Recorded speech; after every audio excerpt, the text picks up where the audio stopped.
네, 오늘부터 코로나19 증상이 없어도 진료비 5천 원만 내면 전문가용 신속항원 검사를 받을 수 있습니다. 이 검사에 드는 비용 부담을 낮춰서 숨은 확진자를 찾겠다는 건데요. 시행 첫날 의료 현장에는 정부 지침이 제대로 전달되지 않아 혼선이 빚어지기도 했습니다. 김태원 기자입니다. 대기실 좌석에 사람들이 줄지어 앉았습니다.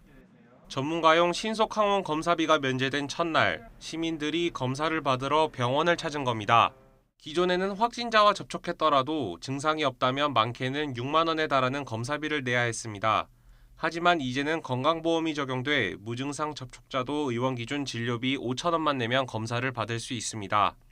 최근 코로나19 재확산 국면이 이어지자 정부가 비용 부담 등으로 검사를 회피하는 숨은 확진자를 찾기 위해 다시 문턱을 낮춘 겁니다. 금액이 막 몇만 원씩 하면은 일부러 안 받는 사람들도 있을 것 같은데 이렇게 지금처럼 몇천 원 이렇게 하니까 안 받는 사람은 없이 다 나와서 받을 것 같아요. 다만 시행 첫날 의료 현장에선 정부 지침이 제대로 전달되지 않아 무증상 접촉자가 검사비를 내는 등 일부 혼선이 빚어지기도 했습니다.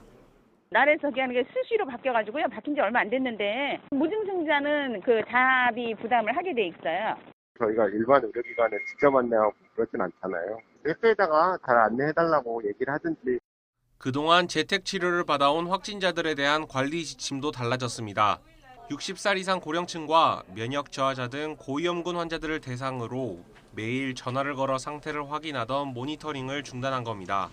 의료 인프라가 충분하고 먹는 치료제도 보급이 확대된 만큼 대면 진료를 받도록 유도한다는 취지인데 자칫 위중증 사망자 증가로 이어질 수 있다는 우려의 목소리도 나옵니다.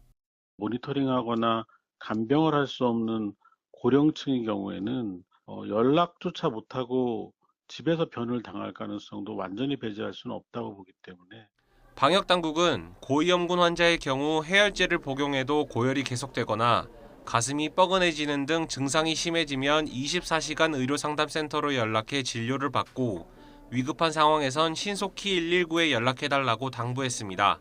YTN 김태원입니다.